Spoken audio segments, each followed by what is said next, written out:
जब माँ ने किया ये ट्रिक तो सब चौंके। एक छोटे से गांव में राधा नाम की एक माँ रहती थी। राधा अपनी सादगी और समझदारी के लिए पूरे गांव में मशहूर थी। उसका बेटा रोहन 12 साल का था और हमेशा अपनी माँ की बातों को ध्यान से सुनता था।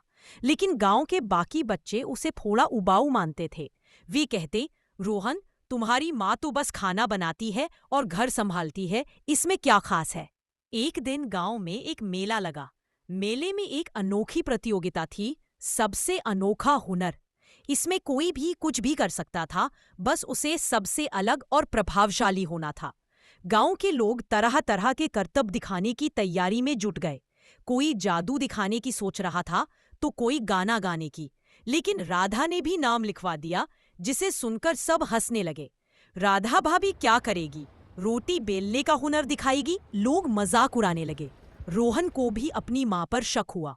उसने पूछा, माँ, आप क्या करने वाली हो? आप तो बस घर का काम करती हो। राधा ने मुस्कुराते हुए कहा, बेटा, इंतजार करो, माँ की ट्रिक देखकर सब चौंक जाएंगे। मेले का दिन आया। मंच पर एक एक करके लोग अपने हुनर दिखा रहे थे। कोई बाजीगरी दिखा रहा था, कोई नाच रहा था। आखिर में राधा की बारी आई। वह मंच पर आई, हाथ में एक पुराना लकड़ी का डिब्बा लिए। लोग खुसुर पुसुर करने लगे। राधा ने शांति से डिब्बा खोला और उसमें से कुछ रंग बिरंगे कपड़े, कुछ मसाले और एक छोटा सा तवा निकाला। ये क्या करने वाली है? लोग सोचने लगे।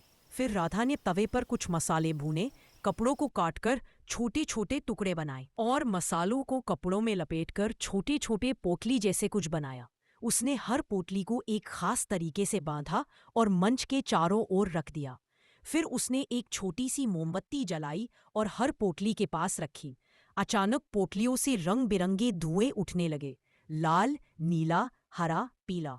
हर धुएं से एक अलग खुशबू आ रही थी जो पूरे मेले में फैल गई।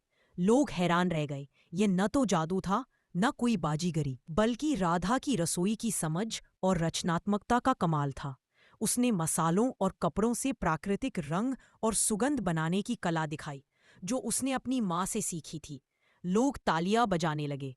आयोजकों ने राधा को पहला पुरस्कार दिया। रोहन की आंखों में गर्व की चमक थी।